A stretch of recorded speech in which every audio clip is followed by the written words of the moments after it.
Welcome back. Good Tuesday morning, everybody. Thanks so much for joining us this morning. I'm Maria Bartiromo, and it is Tuesday, August 4th. It is 8 a.m. on the button on the East Coast. California's gubernatorial race heats up as voters prepare to choose a successor to Governor Gavin Newsom. Democrat Javier Becerra currently holding a statewide lead, and a new PPIC poll puts him ahead of Republican Steve Hilton, 61% to 36%, according to this online poll of likely voters. But Hilton is pointing to signs of a Republican momentum heating up, including a recent poll showing him winning Orange County, a longtime Republican stronghold. One of the biggest fights shaping the race is California's tax policy and whether the state is becoming too expensive for residents and businesses. Democrats in the state house discussing a proposed billionaires tax, something Governor Gavin Newsom and Becerra claim they oppose. Critics warn higher taxes could push more wealth and business out of the state, while supporters argue California's wealthiest residents should pay more. Joining me now is California gubernatorial candidate Steve Hilton. Steve, great to see you this morning. Thank you so much for being here. What are your expectations for this billionaires tax? Well, it's a complete disaster, Maria. It's already cost California billions of dollars in lost tax revenue because of the amount of wealth that's already left the state just because of the threat of this insane tax. And if you look at the arguments, none of them stack up. They say the rich need to pay their fair share. Today in California, the top 1% already pay around 50% of the income tax. In fact, the fact that we got the highest taxes in the country is one of the reasons that so many businesses and people are leaving the state already, even before the threat of this tax. The threat of it has driven still more out. Secondly, they say that this is going to be a one-off tax. It's just for the billionaires. If you look at the details, they can lower the threshold anytime they want, just with a majority vote in the state legislature, which is controlled by Democrats. Look, they've doubled the budget of California in the last 10 years. Everything is worse.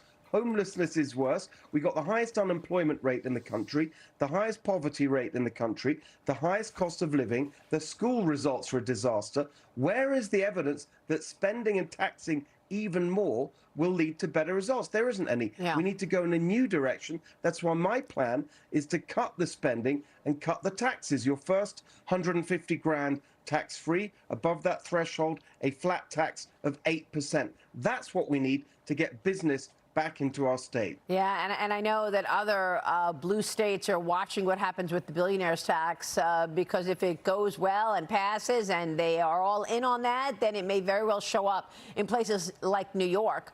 But a new fight is brewing over the state's automatic minimum wage increases as well. Supporters say that the wage increases help workers keep up with the cost of living, but opponents say California's policies are driving up prices to begin with and pushing businesses and people out. Steve, your thoughts?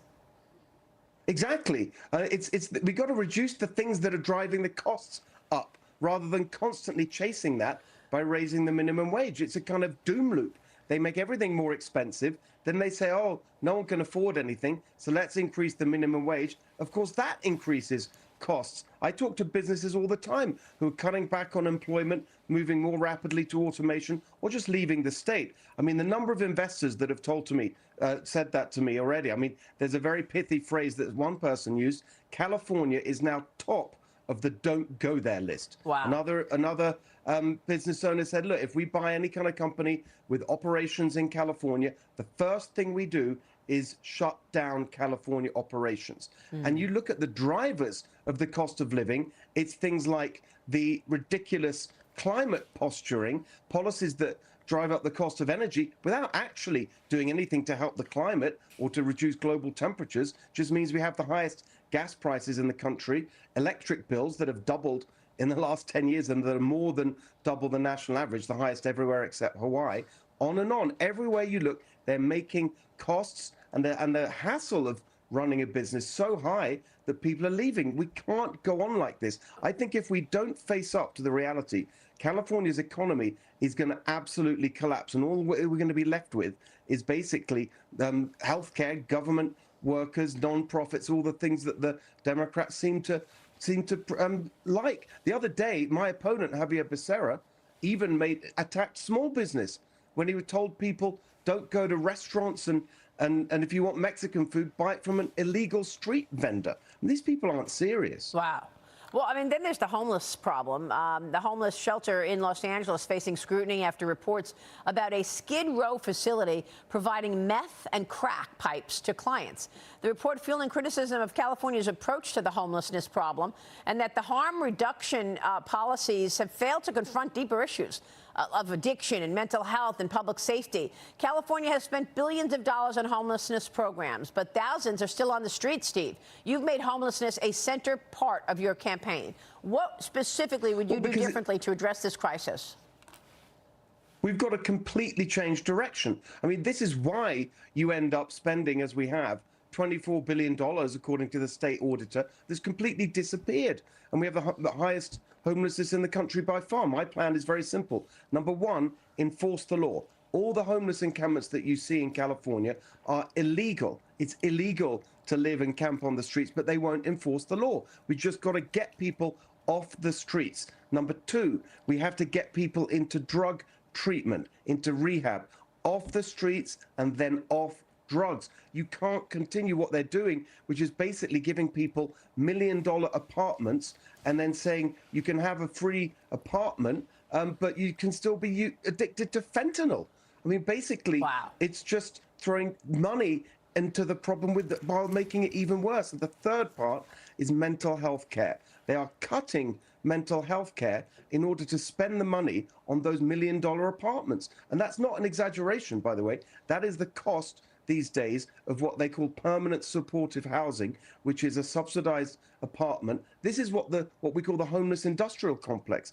Crony developers, non-profits that never solve the problem and just consume vast amounts of public money. Enough is enough of all of this. That's what we're saying in our campaign. Well, you're even seeing Silicon Valley people leave. I mean, California has long been the heart of America's tech industry, but the state is now facing a test as the AI race takes off. Building data centers requires massive amounts of energy.